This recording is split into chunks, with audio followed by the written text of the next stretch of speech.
Hello students, welcome back to the new video. In this video, we are going to continue the ongoing chapter number 11, Transportation of Substances in Animals and Plants. In today's session, we will discuss about transportation of substances in plants. Plants are the organisms exhibiting autotrophic mode of nutrition. As leaves are considered to be the food factories of plants, water has to reach the leaves.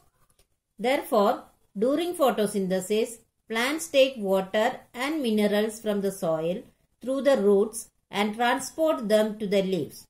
Similarly, food synthesized in the leaves should be sent to different parts of plants. Students, you know that plants are autotrophic in their mode of nutrition. That means they prepare their own food. For this process, the plants need water and minerals. As you know, leaves are called as the food factories of plants. So, the water absorbed by the roots and mineral should reach the leaves so that they can prepare the food. In the same way, the food prepared by the leaves should reach to each and every parts of the plants.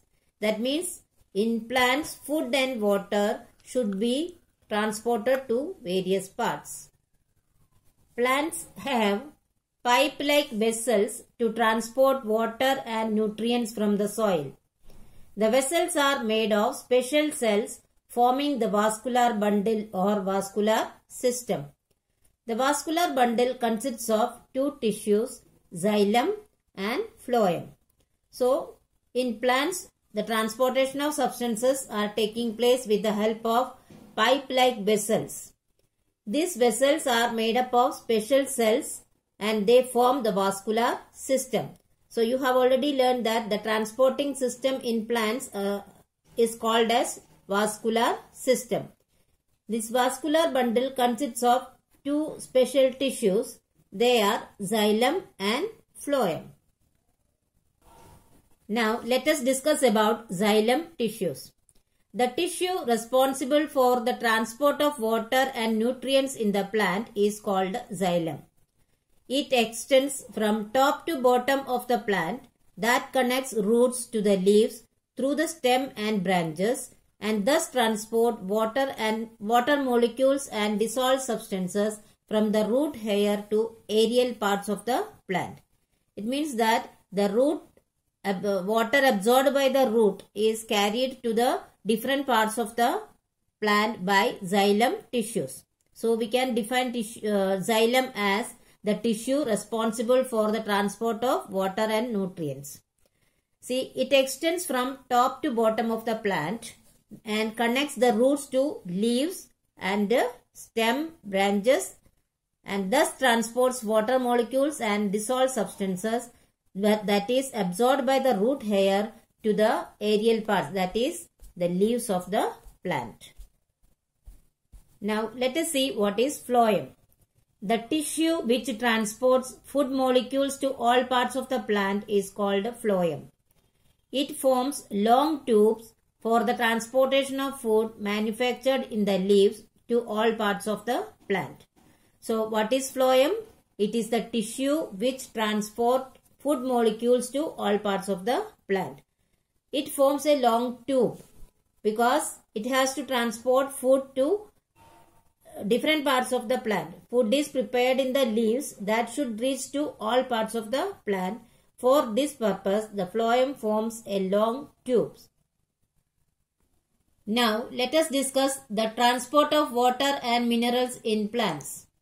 The roots of the plants have tiny outgrowths from their outer cells called the root hair. Plants absorb water and minerals through them. The root hair increases the surface area of the root for the absorption of water and mineral nutrients dissolved in water. So, root hairs are the outgrowths from the outer cells. They absorb water and minerals through the root hairs. That is, the plants absorb water and minerals through the root hair, and also the root hair helps to increase the surface area of the root for absorption of water and mineral nutrients dissolved in the water. The water present in soil passes into the root hair through a semi-permeable membrane by osmosis. Osmosis is the process of providing a passage of water across a semi-permeable membrane from an area where there are more number of water molecules to an area where there are less number of water molecules. What does it mean? The water from the soil passes into the root hair by a process called osmosis. You know that osmosis is the process of passing a liquid or a fluid from a higher concentration to a lower concentration. Here the water content in the soil is more in comparison with that in the root hair. Therefore, the water molecules passes into the root hair by the process of osmosis. Water is absorbed by the roots from the soil in the same way. The root hairs are in direct contact with the water surrounding the soil. Therefore, the concentration of water content outside the root hair is more than the inside of it. Thus, water molecules move from outside soil into the root hair by osmosis. The transportation of water and dissolved mineral salts from the root hair to all the aerial parts of the plant takes place through xylem. This upward movement of water in the plant toward the stem and leaves is called ascent of sap. So, the xylem tissues carry water and mineral salts to the aerial parts of the plant. This upward movement is known as ascent of sap. Now, let us discuss about the transportation of food. In plants, food is prepared by the leaves through photosynthesis. The food thus prepared is in the form of glucose and is transported to all other parts of the plant through a tissue called phloem. The transportation of food from the leaves to other parts of the plant is called translocation. See children, in plants the food is prepared by the photosynthesis. And what is the food factory of the plant? It is leaves. So the food that is prepared by the leaves is in the form of glucose and it should reach to every other parts of the plant. And this work is done by a tissue called phloem. Therefore, the transportation of food from the leaves to other parts of the plant by the phloem tissue is called as translocation. The phloem has cells called the sieve tubes that are placed one above the other to form long tubes through which food is transported. So, the phloem has got sieve tubes which are arranged one above the other to form a long tube, which is needed to carry or to transport the food prepared by the leaves to all parts of the plant. The transportation in the phloem tissue is bidirectional, that is upward and downward, whereas in xylem transportation can happen in only one direction, that is upward. It means that the translocation is bidirectional, whereas ascent of sap is taking place only in the upward direction. Now, let us discuss about transpiration. Transpiration is the process by which plants release excess water into the atmosphere. Plants absorb a lot of water from the soil for photosynthesis. However, all the water absorbed is not utilized by the plant.